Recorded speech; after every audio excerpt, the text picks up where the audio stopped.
But Colonel Navneet, let me just come to you first on this. Colonel Navneet, the reason why the armed forces would have been a little skeptical about this move, because they would still say that the situation in some parts will have to be monitored very closely, and you will have to be cautious before you take that big step right now. Colonel Navneet, from the army perspective, removal of AFSPA, what does this essentially mean?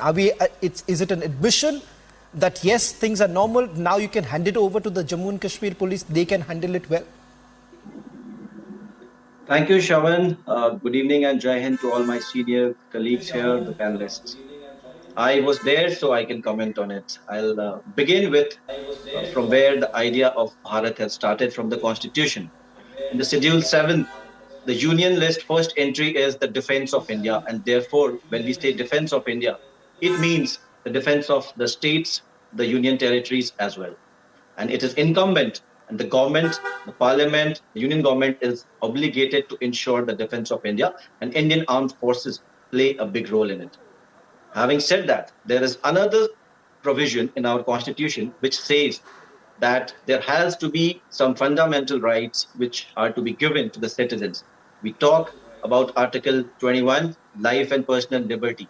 We talk about Article 14, which is right of equality. And then we talked about Article 19, which gives 6 valuable freedoms to the citizens of Bharat. Now, amongst one of them, I would like to point out here, was the freedom to reside and settle in any part of the territory of India, which was not possible prior to the abrogation of 370. I very vividly remember on the night of 5th September 2019, and I was there in Udhampur, and we were debating amongst our own army circles that what's going to happen, because this thing was pending since such a long time, and no government could take this bold step. And we were all apprehensive. And it was abrogated, it went on very smooth. What I want to say is that with the abrogation of 370, firstly, I will come to the army point of view, but firstly, what happened? It ushered in a new era of change in the entire J&K. What happened was, there were stone peltings before. Where have they gone? People could not move around with our flag. Today, I have heard from my colleagues who are still posted there, children are roaming around on the streets of places like Baramulla and Kupwara with Indian flag in their hands, and nobody is stopping them. So many socio-economic government schemes have been introduced. The Lieutenant Governor announced Super 75. There is the Tejaswini scheme, PM Arogya Yojana, Ujala, I can go on and on. This all has ushered in a new era of change. Now, as far as the armed forces are concerned, definitely AFSPA is a security option.